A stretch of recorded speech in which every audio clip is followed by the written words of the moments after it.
Hi, chemistry students. This is your Unit 1 lesson on elements, compounds, and mixtures.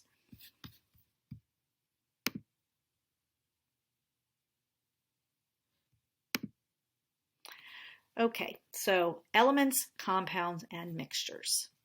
Get ready to take some notes.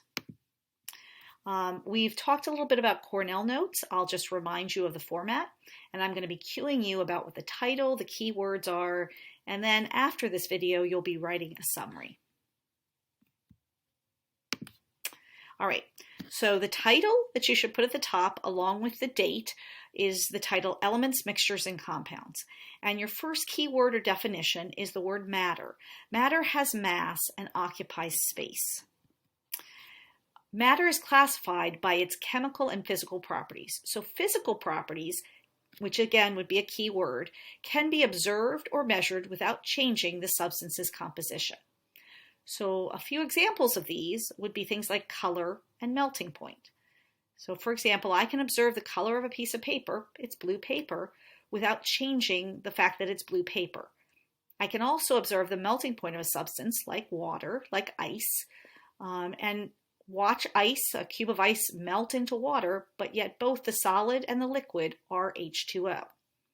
Chemical properties, which again is a key word, refer to the ability of a substance to undergo chemical reactions.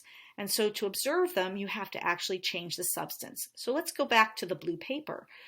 To tell whether or not the blue paper is flammable or not, which is a chemical property, we would actually have to change it. We'd have to set it on fire, and we would see smoke and ashes and various gases would come from that paper. And after we observe that, it wouldn't be paper anymore. So that's a chemical property. Now, as I want to remind you, you can pause this video at any time to write down your notes. All right, now we have a couple of definitions. When we talk about matter, we generally talk about two kinds of matter, atoms and molecules. Atoms are the simplest form of matter, and you can see here my particle level drawings. I have an atom of phosphorus, and I have another atom of sodium. It's the simplest form of phosphorus that can be phosphorus, a single atom represented by a circle.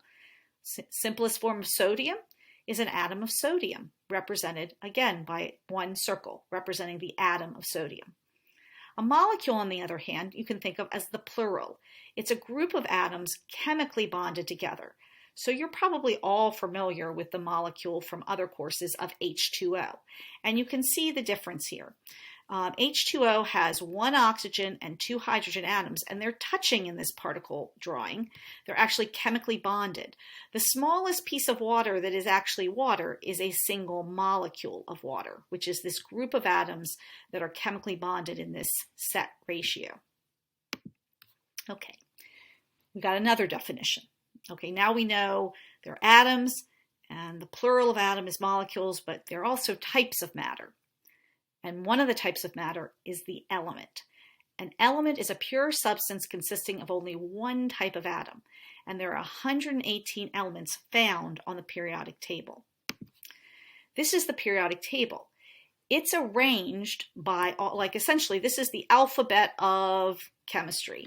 All 118 are the letters, are the elements that make up matter. They are arranged by something called atomic number, which also might be a key word. Atomic number is the number of protons in the nucleus of the atom. So you can see, for example, hydrogen has just one proton. This is its atomic number up here, whereas something like another familiar element might be iron, Fe, this is iron, has 26 protons in its nucleus, whereas hydrogen just has one. Now, there are a few elements that as pure substances actually exist as molecular elements. Here's another key word. Again, it's an element. It's a pure substance consisting of only one type of atom, but its simplest form generally usually occurs as a molecule. So you're probably familiar with oxygen, what we breathe. In nature, oxygen doesn't occur as just a single atom. It occurs always as two oxygen atoms chemically bonded, touching. And this is the symbol. It's O2, and the 2 representing the subscript meaning that the 2 oxygen atoms are chemically bonded. Now there are 7 elements, only 7 of the 118 that exist this way. And here they are. And you are going to have to know them. You can see their location on the periodic table here. It's hydrogen, H2, as well as these other 6. You can see they kind of form a 7, starting with atomic number 7 on your periodic table. So the 7 molecular elements are hydrogen, nitrogen, N2, oxygen, O2, fluorine, chlorine, bromine, and iodine. They exist in nature normally as molecules, whereas something like sulfur or selenium generally occur as single atoms, their simplest form, like S or Se.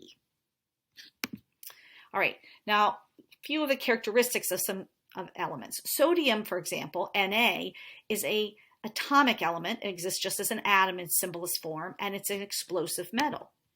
Let me show you what I mean.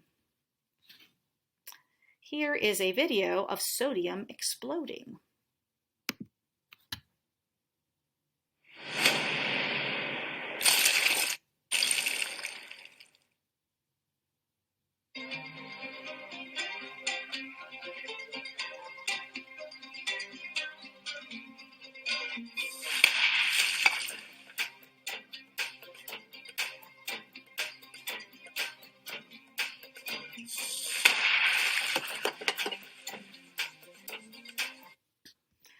All right, so you can see.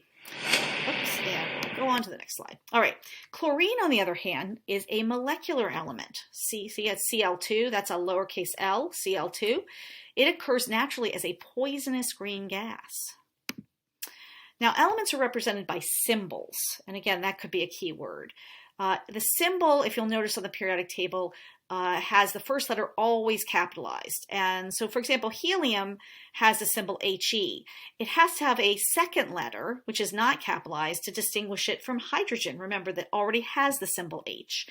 Here's another symbol, sulfur, and it is the S element. Sodium is Na, because that's the Latin version of sodium, but S capitalized is for sulfur. So those are symbols of elements. Okay, now another kind of pure substance is something called a compound. We already mentioned this with water. Compounds are pure substances where 2 or more different elements are chemically bonded in a set ratio. So again, this is a key word you may want to pause and write down. Now, here's some particle level pictures of a compound. For example, CO2, that you might be very familiar with. It's what we exhale, right? Here is a molecule of CO2. It has more than one chemical element in it, chemically bonded though, because they're touching. We represent compounds by formulas. Here is the formula for CO2. It has an atom of carbon and 2 atoms of oxygen. And again, that 2 there is known as a subscript. Notice like a submarine, it's down below. It tells you how many oxygens you have. Now, since carbon doesn't have a subscript, we assume that means 1. Now, there's also something that we'll get to later called a coefficient, another key word. It's the number of molecules, and it's the number in front of a formula, and it distributes. So, for example, here's the chemical formula and the particle diagram for showing water, H2O, consisting of 2 atoms of hydrogen and 1 atom of oxygen. If we put a coefficient in front, it's like a multiplier. It shows us that we have 2 separate, not chemically bonded, but 2 separate molecules of water. So that coefficient distributes, okay?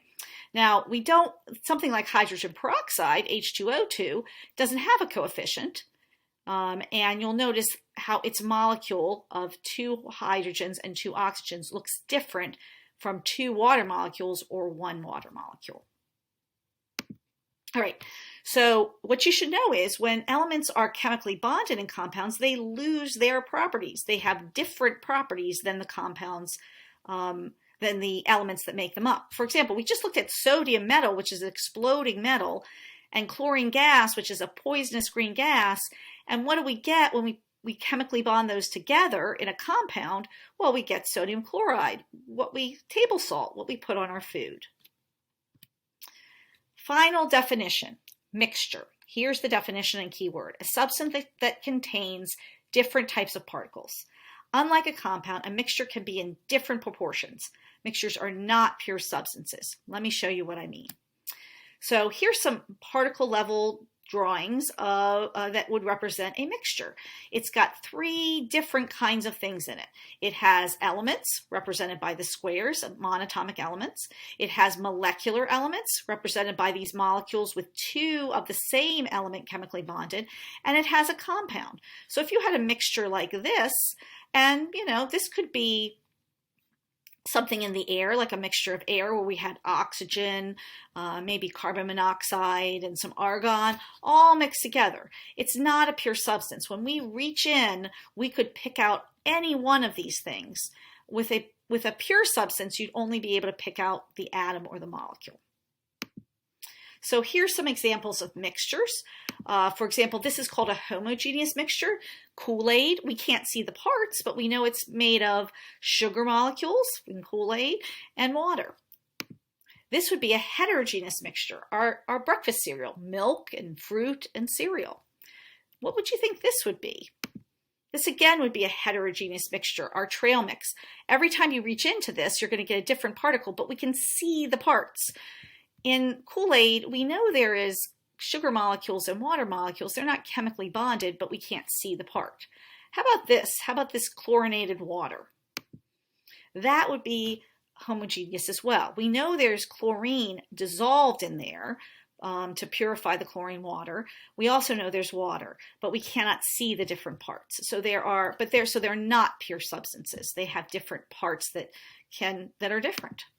So this summary is a good summary of the various things we have just talked about in this unit. Matter can be classified as pure substances, element or compound, or a mixture, solutions, or sometimes called homogeneous solutions, or heterogeneous substances. So here's matter. Here are pure substances. Here are particle drawings. They're pure because with an element, if I reach into this little bag of the element, I can only pull out one type of particle. I'm always going to get the blue ball. For a compound, again, I can reach in, but I'm always going to get this molecule maybe of CO2. I can't get anything different. On the other hand, a mixture, which is not a pure substance, I can reach into my grab bag, and this is a homogeneous mixture, maybe a mixture of gases, and I can get my orange or my molecular green molecule, but they're mixed together.